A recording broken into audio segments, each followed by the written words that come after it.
We'd agreed to replace the front door. To be honest, I wasn't that keen. Sarah was always saying it was freezing in the hall, but we'd got this hefty old wooden door, and some of these new doors feel a bit light to me. I didn't mind changing if we could have had something with a bit of weight to it. The hall was absolutely freezing. I used to dread answering the phone. You could see the draft under the door lifting the doormat. The gallery guy showed us these gallery composite doors. They're more substantial than PVC U-panel doors, so they feel heftier. Quality, you know. Makes you feel safer too. Turns out that not all composite doors are made the same though. Most of them don't come with a 10-year guarantee for starters. We were impressed with the warranty. It's guaranteed for 10 years. Makes you feel like they've got some confidence in their products. These gallery doors have steel strengtheners inserted into all the structural members. They screw extra reinforcing through the frame into the steel stiffener they've already put in. Then they weld all the corners, so it's effectively one solid piece. I really like the raised panels. They look like an expensive wooden door, and they feel like it too. They're really solid, and they're a lot thicker than some of those other composite doors. This high density foam gets injected under pressure. It makes it all even more rigid and keeps the heat where it belongs. We thought it looked good in theory, so we got to wondering if that's really how they're made. It's pretty interesting to see what actually happens in the factory. Here's the main outer frame being cut to size. Now, it really surprised me that each door's made to measure, actually built up to our sizes. Some friends of ours had a new door and the installer spent half the day cutting it to size. I like the fact that these gallery doors are made to measure. Means you know they're going to fit properly first time. There's the holes being cut for the locks. That's the reinforcement going in. They use steel, not wood, so it's stronger and it won't rot or warp. I'm glad it's steel and not wood.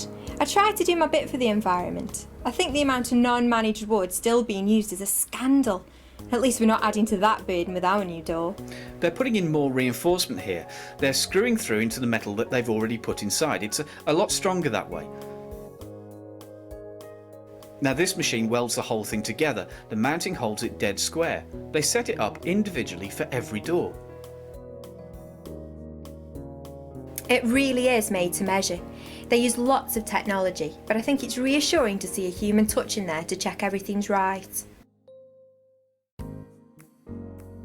One of the things I noticed on some of the other doors we looked at was that the edges didn't look finished off properly.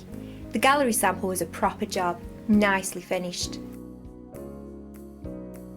Apparently the amount of adhesive is critical, and that's why there's a computer controlled machine to apply it.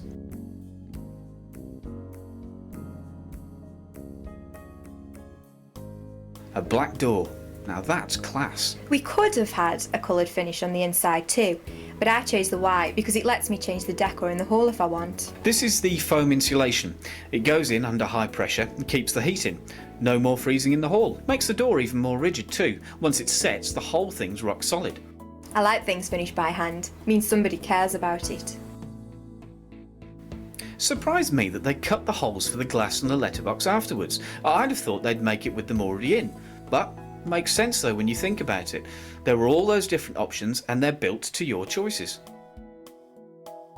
Oh right, now I get what they meant by dual rebate. It's that lip on the inside. It means the door's double sealed. I couldn't visualise it when they told us. Human touch again. The glass was made up to our spec and then it's individually examined before it goes in. That's the glass we picked. It looks great. It took us ages to choose the one we like best. It's dual sealed into the frame. You wouldn't get past these locks too easily.